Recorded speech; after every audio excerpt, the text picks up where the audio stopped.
रोखठोक वार्तांकन, रोखठोक बातमी। राज्यातील भ्रष्टाचार आणि गैरव्यवहारावर आवाज उठवणाऱ्या सामाजिक कार्यकर्त्या अंजली दमानिया यांचे पती अनिश दमानिया यांची राज्य सरकारच्या महत्त्वाच्या थिंक टँकमध्ये नियुक्ती करण्यात आली आहे। महाराष्ट्र इन्स्टिट्यूट फॉर इन्फॉर्मेशन या संस्थेच्या मानद सल्लागारपदी त्यांची वर्णी लागली आहे। मित्रा ही संस्था राज्याच्या शाश्वत विकासासाठी धोरण ठरवण्याचं काम करते। ही नियुक्ती जाहीर झाल्यानंतर अंजली दमानिया यांच्यावर टीका सुरू झाली होती। या टीकेला अंजली दमानिया यांनी सडेतोड उत्तर देत पतीच्या निवडीमागील संपूर्ण घटनाक्रम सांगितला आहे।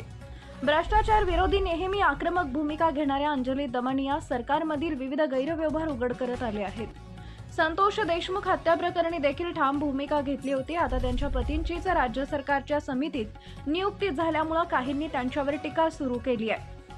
या टीकेला उत्तर देण्यासाठी अंजली दमानिया यांनी पत्रकार परिषद घेऊन आपली भूमिका स्पष्ट केली। पत्रकार परिषदेत बोलताना अंजली दमानिया म्हणाल्या, मी देशासाठी व महाराष्ट्रासाठी काम करते। आता माझे पती देखील देशासाठी व महाराष्ट्रासाठी काम करणार आहेत। त्यांच्याकडे 5 पदव्या आहेत। त्यांच्या कामाचा अनुभव पाहून सरकारने त्यांना हे सल्लागार पद स्वीकारण्याची विनंती केली होती, जी अनिश यांनी स्वीकारली। 2 पत्रकारांनी या नियुक्तीचा चुकीचा अर्थ लावून खळबळ उडवून देण्याचा प्रयत्न केला, असा आरोपही अंजली दमानिया यांनी केला।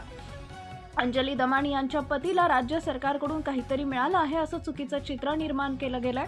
मात्र वास्तव असं आहे की माझे पती त्यांच्या कर्तृत्वाच्या जोरावर या पदावर पोहोचले आहेत। महाराष्ट्रातील महत्त्वाच्या आणि ताज्या बातम्या पाहण्यासाठी आमच्या जय हो न्यूज चॅनलला सबस्क्राइब करा आणि बेल आयकॉन प्रेस करा।